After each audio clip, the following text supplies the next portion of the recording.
Hey guys, it's Julia and welcome back to my channel, and for today's video I'm going to be doing my April book haul. Kind of stalled, I'm like, wait, what month is it? But today I'm going to be doing my April book haul, talking about some of the books that I bought in April. Also, some of these books are from the end of March that I bought after I filmed my haul, so some of those are included in here as well, so let's jump right into it.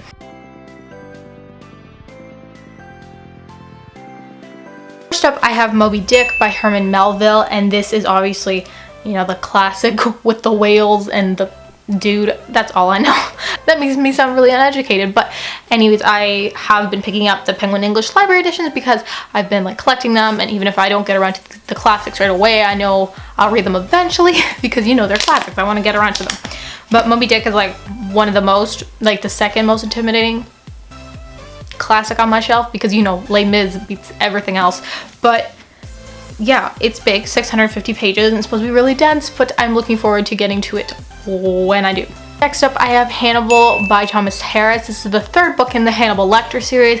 You don't necessarily need to read these books in order. You don't have to read these books in order, but I've been reading them in order, and I'm really looking forward to picking up the third installment in the series. And it just, you know, it's about Hannibal, Dr. Lecter, and all his little, I don't want to say shenanigans because they're way more complicated than that, but you know, they're fun. Like, they're not fun, but I love the stories in general. So, oh my god, I just realized that this thing is like, I knew it was like a dragon thing, but like, it's like eating a person.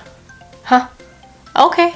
I mean, you do you. But next up, I have Anne of Green Gables by Ellen Montgomery, and I wanted to pick this book up for so long because, like, it's beautiful.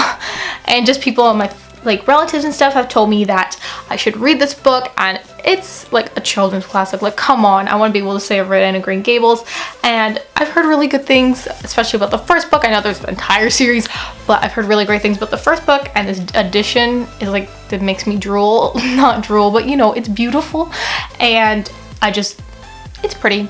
I want to read it soon.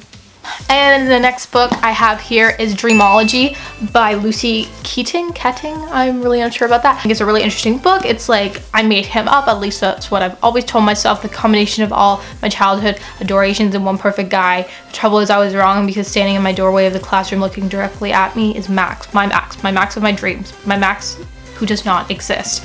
It sounds super interesting, and hopefully it's gonna be real good, and I believe it's a new release because when I went on Goodreads, it did not have a lot of ratings, so I think it's a new release, and just beautiful. Like, just look how beautiful that is. So I'm actually really looking forward to getting this one. Next up I have is Stolen by Lucy Christopher, and I bought this the other day, and that's because it's just about this girl who develops Stockholm Syndrome, and I believe she's writing a letter to her captor, is what this book, yeah, written as a letter from a victim to her captor. This is Gemma's desperate story of survival. Ty has stolen her body. Against every instinct screaming inside her, will he also steal Gemma's heart? Real dark, real interesting. I want to see how it goes. Hopefully I'll do a book review on this too, because I like book reviews. I just, you know, I just want to do more of them.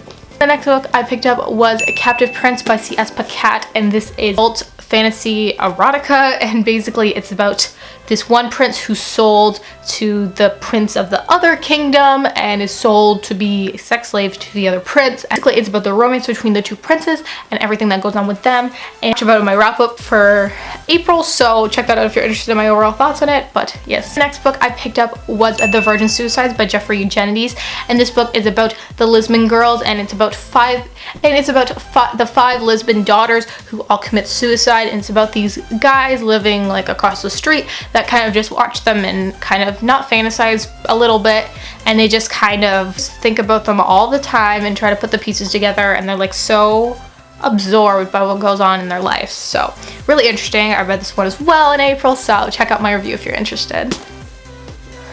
Not my review, check out my wrap up is what I meant. I have Identical by Ellen Hopkins. This one I did do a review for, so check that out if you're interested. But this is a book about twins, and at home they're not very loved. Their father is abusive and their mom is never around, so they don't feel loved, and it's just about what goes on with them. And Ellen Hopkins, of course, writes her books in verse, and I thought oh, this is not a wrap. So that's what this book is about. It's really interesting. Definitely a lot of triggers in this one. Like almost every trigger that you can think of is in this book. So just be aware of that if you're triggered by a lot of things. Maybe give this one a pass, but yes. I came to the lovely little bargain box in this, not grocery store, but sort of like a Walmart kind of thing, but not Walmart.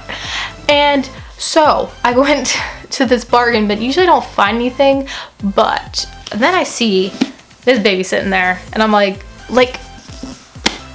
Let me tell you a story. So, when I first bought Mr. Mercedes, I did buy it as a hardcover. But I don't know if they resized the hardcovers and republished them, but my hardcover was huge. Like, it was like a brick, and it was shorter. It was weird. It was like a weird hardcover, and I just hated carrying it around, and it was really hard for me to read. And so I ended up returning it and buying the paperback copy, which I have on my shelf and which I've read. But I have the hardcover copy of the sequel, Finders Keepers. Can you see that? It's that one. And I know the third book is coming out in June, so I'm so pumped for that, and I know it's going to be released in hardcover first, at least I believe, because usually books are released in hardcover first, so I'm like, I need them all to match, so I need my Mr. Mercedes hard copy. Like, I've been thinking about this for so long, I need a hardcover copy so it can match, and I've been waiting and waiting for it to go on sale, and it never goes on sale, so I was going to like buy full price one time, and I like totally gave up on the fact of finding it. I see this baby sitting in the bargain bin for $5.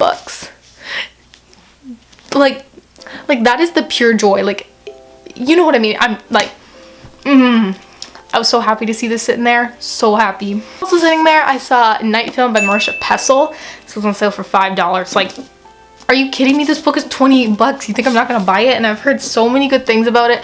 I've gotten it from the library, but sometimes I'll get a book from the library and I'm like, I'm gonna read that.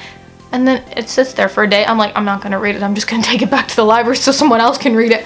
But I'm really looking forward to picking this up. This has been getting more attention recently, and I think it'll be really interesting. It's supposed to be a very well-crafted thriller, so yes. So those were the books that I bought throughout the month of April. Let me know your thoughts and opinions and all that on the books that I showed and what you bought in April and all that jazz. Let me know your thoughts down below. I'd love to hear them, and as per usual, I'll see you guys next time with a new video. Bye!